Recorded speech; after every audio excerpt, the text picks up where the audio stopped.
My wife and my childhood friend announced it. On my wife Jenny's birthday night, I waited up till early morning, but she never came home. Instead, I found out about her and her beloved Mark's announcement trending on Weibo. The site nearly crashed that night. Tons of netizens were liking and congratulating their posts. I casually dropped a comment, "Wish you happiness." Before that, I had made countless calls, but they all went unanswered. After I left that comment, she called me. To accuse me, she said, "It's just for film promotion. We're just friends. Don't make a fuss." At that moment, I knew I needed a divorce. When Jenny got home, I was clumsily packing my stuff. Because of her busy job in the entertainment industry, we've been seeing less and less of each other. Yesterday was her birthday. She called and said she wanted to celebrate at home. So I prepared gifts and all sorts of decorations ahead of time. Full of excitement, I got up early to cook a table full of her favorite dishes, but waited until early morning, and she still hadn't returned. Instead, I got a trending announcement about her and her sweetheart. I sat on the couch alone all night, sleepless, looking at the things I had painstakingly prepared. I'd hoped to surprise Jenny. Now it just felt ironic. Looking at the untouched food and cake, I saw a flash of guilt in Jenny's eyes. The cake I had driven halfway across the city just to get because she liked it. Sadly, all wasted. "Jenny, let's get a divorce." I stared at her, hoping for a trace of sadness or pain on her face, but there was none. Her eyes were indifferent. Her face showed no hint of emotion. She was sure I was just throwing a tantrum. She calmly took the wrapped cake and put it in front of me, sounding a bit playful. "I told you, didn't I? The trending post was just for promotion. The pictures are just from the set. This cake is from your favorite place. I got you some." She glanced at the already melted and unrecognizable cake on the table, and disdainfully said, "This cake is so ugly. It can't be eaten anymore. Just throw it away." Hearing her words, I laughed in disbelief. I never thought the birthday cake I specially bought for her was just garbage in her eyes. I looked at the cake, didn't open it, but seriously said to her, "Jenny, I'm your husband. Yesterday you went public with someone else and humiliated me, and you still want me to swallow my anger?" Jenny's face turned serious. With pursed lips, she said, "David, what nonsense are you talking about? I've explained already. Stop pushing your luck." Jenny was a bit annoyed. In the past, whenever I got upset, she'd buy me something and say a few words, and I'd let it go. But not this time. I didn't even like the cake from that place. Plus, it was a spot she often visited with Mark. Seeing my silence, Jenny sneered, "David, I told you from the start, if Mark hadn't gone abroad, if not for that accident, we wouldn't have gotten married. You didn't forget, did you?" Even though I knew she never wanted to marry me, it still hurt hearing her say it. Jenny, Mark, and I met in college. I had a crush on Jenny from the first time I saw her. I even introduced her to Mark. The three of us became close friends. I noticed them getting closer, started fading into the background, and by then it was too late. They became a campus celebrity couple. I kept my feelings to myself. For some reason, the year we graduated, Jenny and Mark broke up. Mark went abroad to further his acting studies. After Mark left, Jenny changed a lot. She went into the entertainment field, taking on as many roles as possible. I stayed by her side as a friend, afraid she'd be mistreated. I'd have meals and socialize with her, even drank on her behalf. From the constant drinking, I ended up with stomach issues. Since she couldn't cook, I learned to make various dishes for her, left with scars from hot oil burns. She's charming and talented. I even used my own family resources to introduce her to directors. Soon, she went from a small-time extra to a sought-after newcomer actress. Because of a drunken accident, we ended up together. I'd liked her for so long, so I proposed to take responsibility. After some hesitation, she agreed, and I was thrilled. I thought my sincerity and efforts had moved her, but not many people knew about our marriage. A few times, I wanted her to publicly announce it, but she just frowned coldly. My career's on the rise, announcing it wouldn't be good for either of us.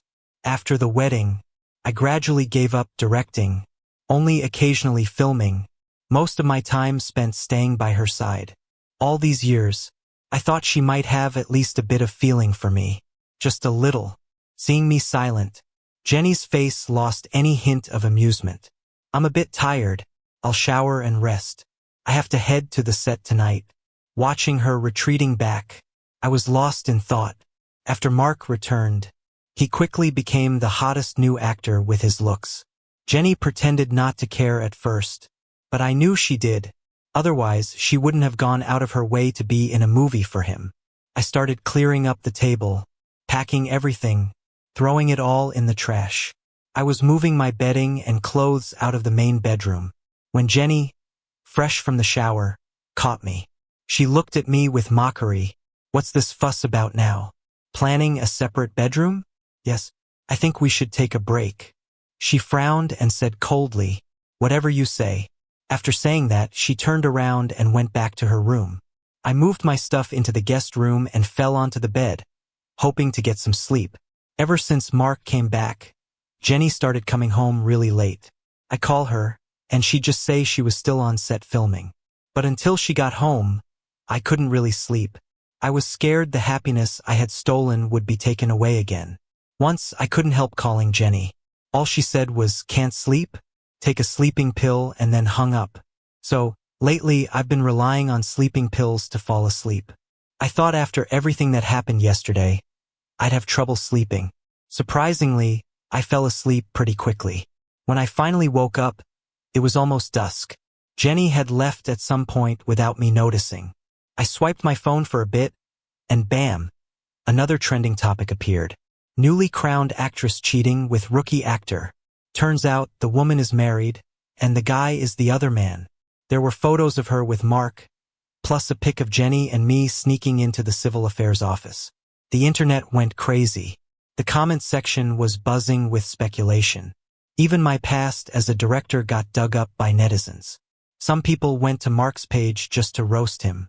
Others, being over the top, even went as far as sending him floral wreaths. Jenny called me a rarity, but it was about Mark. "David, can you clear things up? This isn't looking good for Mark. He's just getting popular. Say we're not married, that we're just friends, and the civil office thing was just for some show." Listening to her, my heart sank. Do you really care that much about him getting hurt, Jenny? Isn't what you're doing too much? We're the married ones. There was silence on the other end for a few seconds. Then a sneer. "David, this isn't a discussion. I'm telling you." In no time, all talk online about Mark being a homewrecker disappeared. Jenny also posted a clarification saying we were just longtime friends and tagged me. Cornered, I had to post a statement saying Jenny and I were just friends too. Since then, Jenny and I haven't spoken. I didn't bother calling her. It's like we entered a cold war. Whenever we fought, I was always the first to give in. She never apologized because she knew I couldn't let her go. One day, Jenny called me out of the blue. "The crew's having a wrap-up party today. I'll send you the address. Pick me up later." When Jenny was filming, I'd often visit her on set, even attended a few of her wrap-up parties. But she always insisted we were just friends.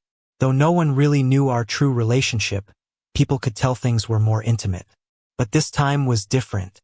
Before, it was me who had to beg Jenny to bring me along. This time she called to invite me. I felt puzzled but also had a tiny glimmer of hope. I carefully picked out a light-colored suit she had given me for my birthday. She said I looked good in lighter shades. Just as I finished getting ready, Jenny's car pulled up downstairs. I got a message and went outside. Jenny was leaning against the car, waiting for me. I thought she'd be in a van, but she drove herself. A glint of amusement flickered in her eyes when she saw me but quickly faded. She eyed my suit thoughtfully. I found it odd, but before I could ask, a cheerful voice interrupted. "David, long time no see." Mark, sitting in the passenger seat, wore a suit a similar hue. His handsome face smiled brightly. "A real pretty boy. Oh, I insisted on tagging along with Jenny to pick you up. Hope you don't mind." Then he winked at Jenny. No wonder Jenny's look was peculiar earlier. No wonder she liked seeing me in light colors. Mark preferred them. Our suits matched, but his fit way better. In his presence, I felt like a cheap clown. I clenched my fists, forcing a smile. Long time no see. His smile stayed, eyes laced with some hidden meaning. Also, I haven't thanked you yet. If you hadn't clarified things, I'd still be hounded by angry netizens. The memory pricked my heart a bit. As I faltered for a response, Jenny gently said to him, "Let's talk in the car or we'll be late." Mark smiled at her warmly. "Jenny, you're always so punctual. Even on our dates, you never were late." Jenny playfully pouted, then hopped into the driver's seat. Watching their interaction, I stood aside quietly, knowing my smile must have looked dreadful. But somehow, even though they broke up and Jenny is my wife, I felt so out of place. Just like back in school, whenever Mark was around, Jenny's attention was solely on him.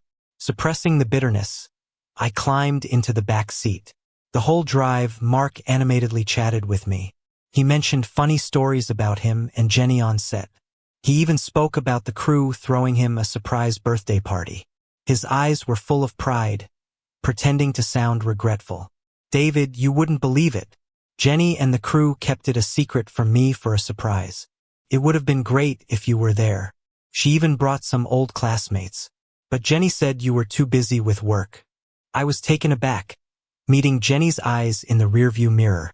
Her gaze was hard to read, offering no explanation. I forced a bitter smile. "Yeah, I was swamped with work." At the hotel, Mark was the first to get out of the car. He rushed to the driver's side to open the door for Jenny, helping her out. They were so caught up in their moment that they didn't notice something felt off. They walked ahead side by side, while I quietly followed behind them. As we walked into the hotel, a staff member showed us to our private room. On our way, a fan recognized them and came up to ask for autographs. As we walked into the room, someone suddenly shouted from behind, "Jenny, Mark, you two really look perfect together. Be happy." Jenny opened her mouth but didn't explain. Mark just gave a smile, accepting the compliment. I silently watched them. They really did look perfect, a golden couple from school days to now. Some crew members knew my relationship with Jenny wasn't just a simple friendship. When they heard that shout, their expressions froze, an awkward smile flickering across their faces. Jenny's manager, aware of my marital relationship with her, quickly changed the subject, seeing my displeasure. "David, you're here too. Long time no see." I knew they were trying to save me from the awkward moment, so I gratefully smiled and followed their lead. "Long time no see." The waiter led us to the table. Because I came with Jenny, I sat at her table. Jenny sat down first, and Mark naturally took the seat next to her. I watched them, choosing not to speak, but instead took a seat across from them. Right beside me was Stella, the fourth lead in the drama, a rising star who just gained a lot of fans with her sweet and innocent look. Seeing me, Stella turned to greet, "Long time no see, David Sr." Slightly surprised, I asked, "You know me?" She chuckled, her dimples showing, sounding a bit excited. "At last month's school reunion, you gave a speech as an outstanding alumni, truly set a benchmark for us juniors."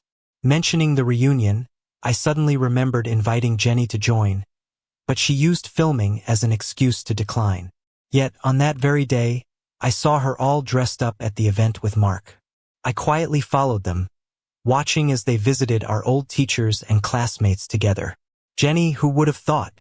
You and Mark, the golden couple, still together? Wedding bells soon. Huh? Remember to invite us. Hearing this, Mark smiled, acknowledging. Jenny shyly leaned on his shoulder. Everyone around shared a knowing smile. Back in the moment, Stella kept chatting. "This is my first drama, acting with the award-winning Jenny. Even without many scenes, I'm thrilled." Her enthusiasm was endearing, and I couldn't help but feel nostalgic about the energy of youth. "But why aren't you directing anymore, Senior? We watched one of your films at school. It was great." I forced a smile, thoughts consumed. Noticing my change in demeanor, Stella shifted the subject, and we continued chatting. Her lively nature lifted my spirits. Meanwhile, Jenny, who had been chatting with the director, glanced over and noticed I was engrossed in conversation with another woman. Her eyebrows knitted slightly, eyes signaling displeasure and warning. Confused by her reaction, I wondered what was bothering her. She's openly with Mark, while Stella and I were innocently chatting. The director, sensing the shift, raised his glass.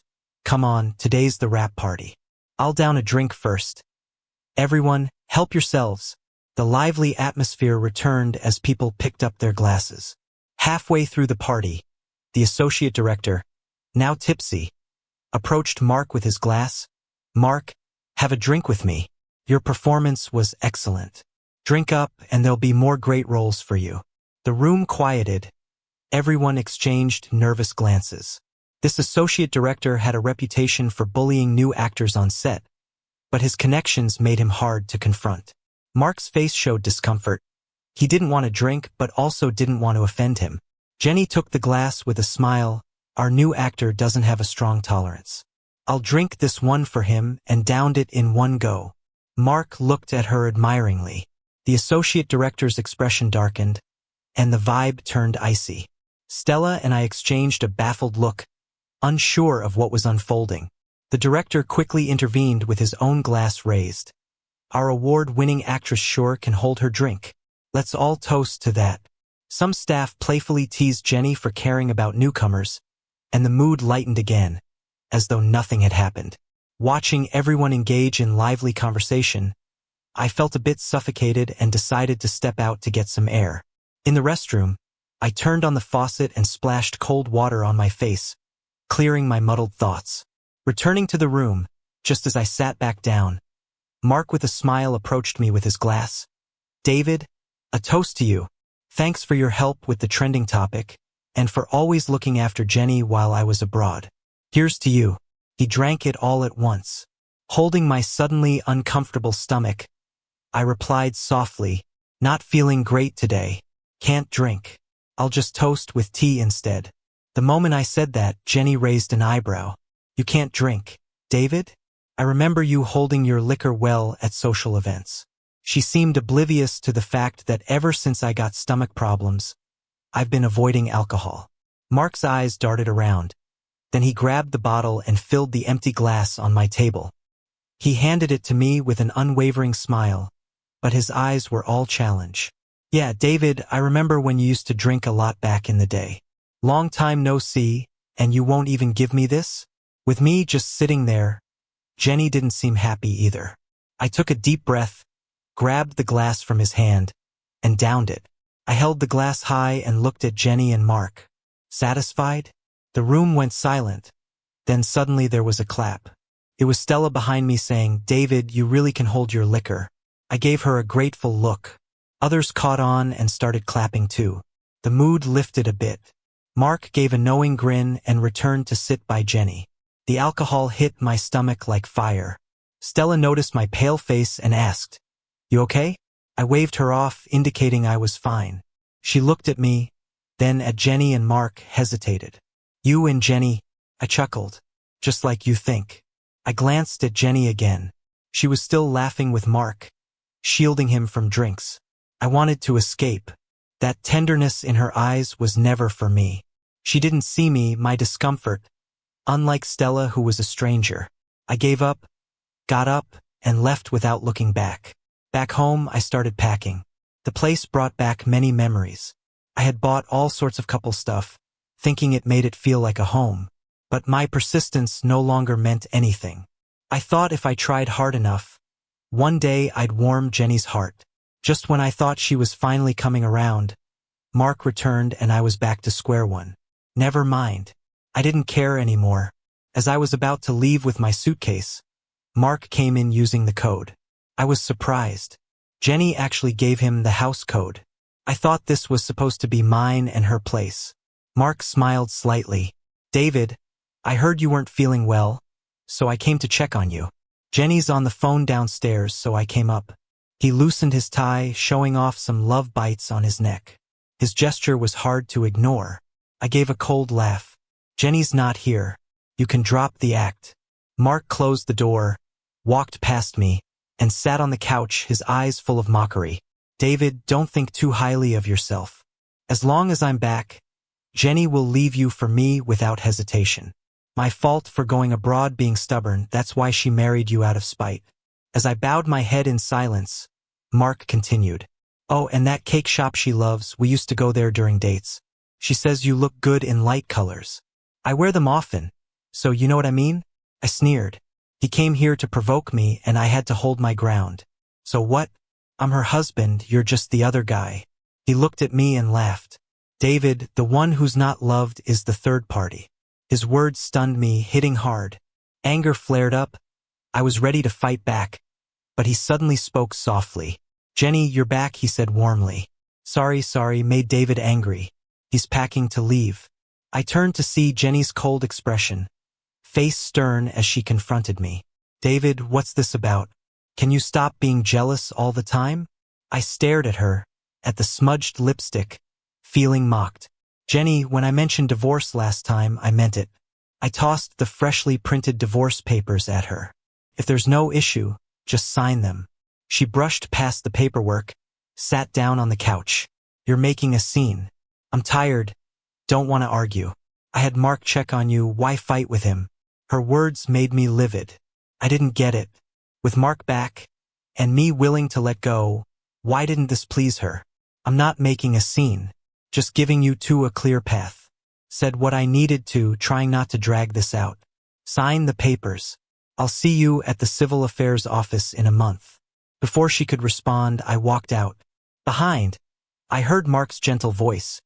Jenny, aren't you going to comfort David? No need. Her voice was firm. He'll be back. He can't leave me. I paused briefly, then kept walking. She believed I'd never leave her, that I'd always come running back the moment I left. But she was wrong. I'd reached my limit and only wanted to go. After leaving home, I checked into a hotel for a month. Even though I'd spent years with Jenny, I hadn't fully given up my work. Whether she believed it or not, I could still live well without her. When I married Jenny and chose to semi-retire, my mentor, Henry, advised me against it. I didn't listen. Henry was like a father figure to me. Back in school, he guided me as I directed a renowned short film. It's about time I visit him and apologize. When he saw me, he looked surprised, but not entirely. I was carrying a gift, smiling cheekily. Hey teacher, I heard you retired. I came to see you, I said. Mr. Henry gave a cold snort. Now you remember me. Huh? He said, opening the door and heading inside. Come on in. I shared with him my experiences from the past few years. Of course, I kept some things to myself. Feigning anger, he said, feeling sorry now, are you? There aren't that many regret pills in the world. If you'd kept pushing in the directing field, you'd be famous by now. I knew he felt sorry for me, so I forced a smile. Yeah, I know. He pretended not to care. I've got a great script here. They asked me to shoot it, but I'm old. I'm leaving this chance for you young people. He handed me a business card. I looked at him, and my eyes got a bit misty. Just as I was about to thank him, Henry stood up, waved his hand, and with a smile said, old folks get sleepy easily. You should go home. After leaving his house, I started preparing for the new movie. They wanted Jenny for the lead female role, thinking her fame would draw attention. But I turned them down, saying she wasn't the right fit. I had my own vision. I didn't need a big-name celebrity. I needed someone truly right for the role. Since this was supposed to be Mr. Henry's project, but he gave it to an unknown like me, people were skeptical. But as Henry's chosen director, they couldn't criticize me openly. I stayed firm on my decision to invite Stella. When she got my call, she was thrilled and thanked me repeatedly. David, I'll work really hard. I won't let you down. On the first day of shooting, I knew I had made the right choice. She might be new, but she had talent and charisma. Unexpectedly, I ran into Jenny and Mark on set. I'd heard they were working together on another project. While I was away from home, Jenny felt odd without someone there to cook for her, leave the lights on, or prepare honey water for her hangovers. She found herself thinking about me often. Jenny found out that I hadn't chosen her but Stella instead. Everyone wanted a part in the film because it had a great script and many well-known industry veterans. Although she was a renowned actress, who ever thinks they're famous enough? She wanted to say that she wasn't mad and was okay if I didn't want to work hard. She'd continue to support me. So she came to the set to see me. But seeing me laughing and talking with Stella changed her mind. She looked at me, eyes filled with disdain. David, just come back to me. Okay? It's been a long time since you've directed. Don't embarrass yourself. Mark chimed in, David, how could you let someone else act in this film? Jenny should be the lead. And honestly, can Stella really outact Jenny? He glanced at Stella smugly. Stella knew that without me, she wouldn't have gotten the role. So hearing this made her a bit down. Watching the two of them, I couldn't help but find it amusing. My movie, my choice. Besides, I don't think Stella is any worse than some others, I said. Hearing this, Stella's eyes sparkled. Jenny, seeing me defend Stella, looked hurt. She stared at me for a few moments, seemed to realize something, and her face turned dark before she left. I was just baffled. They never sought me out after that. Jenny would call occasionally, but I'd ignore it. No matter her intentions now, I wouldn't go back. I focused on directing every day, even though it was tiring and unfamiliar. But I rediscovered the joy and satisfaction of directing. I didn't feel exhausted at all. The day to go to the marriage registration office came quickly. I got up early and waited outside, but no Jenny in sight. I called, but no answer. Frustrated, I stormed back home. Opening the door, I saw her lazily sitting on the couch. She just glanced up, saying, "Oh, you're back." Seeing her nonchalant attitude, I chuckled in disbelief. "Why didn't you go to the registration office?" "I never planned on getting a divorce, David. Come back home. Okay?" Seeing her so self-assured left me speechless. "What makes you think I'd come back?" She was confident because you love me. I smirked. "And Mark? You're okay with him being your sidekick?" At Mark's name, she seemed a bit uneasy but still said, "It's fine like this. We'll just keep our secret marriage, and I'll pair with him on screen." So that was the plan, having it both ways. Juggling relationships. I couldn't believe I ever liked someone like this. I laughed mockingly, eyes filled with disdain. "Jenny, what do you think you are? If I hadn't gone out drinking and schmoozing for you, getting resources, you'd never been a star. Without you, I'll live just fine, even better than before." Hearing this, Jenny's face darkened and she angrily said, "Fine. Then I'll see just how well you can do." Ignoring her snarky comments, I just turned around and left. Ever since that day, I've been obsessed with making movies. I sleep on set whenever I'm tired. I haven't been in touch with Jenny. In fact, I haven't heard from her in a long time. I've only heard that Jenny and Mark haven't been acting for quite a while either. Sometimes they pop up on trending news, caught by random strangers while dating. There are occasional stories about them traveling together. After months of hard work, my first directed film finally wrapped up successfully. Just a few days after its release, box office sales soared. The theaters were packed. Stella ended up going viral too, becoming the hottest actress lately. She called me to say thanks and promised she'd never forget my help. Even those who doubted me in the past called to congratulate me. I dialed up my mentor Henry to thank him for the opportunity. He said, "No need to thank me. You earned it. I knew you had it in you." A month later, the film's buzz was still going strong.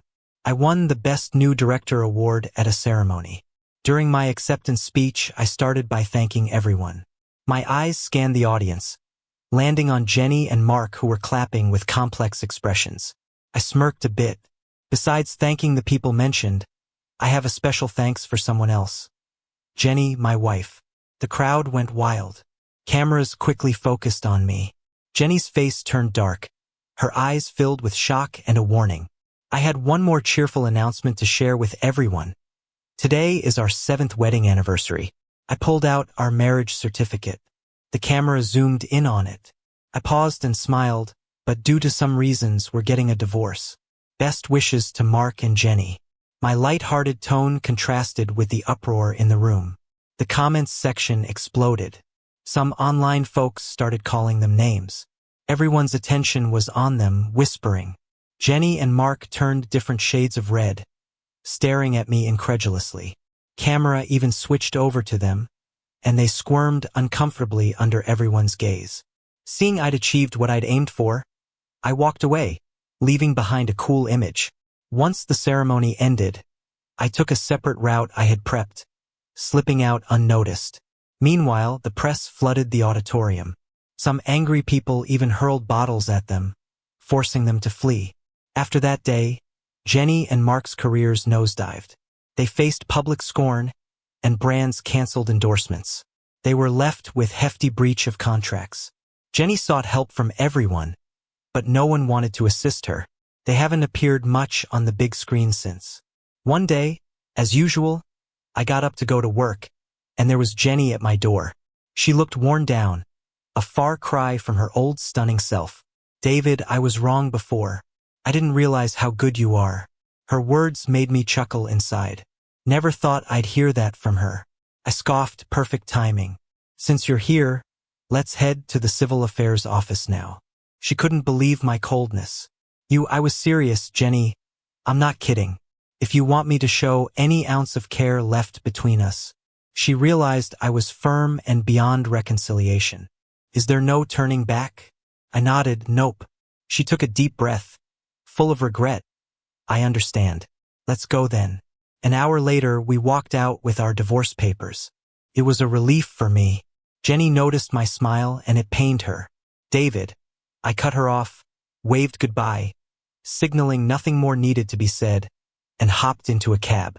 After that, Jenny would call me occasionally, but I didn't answer.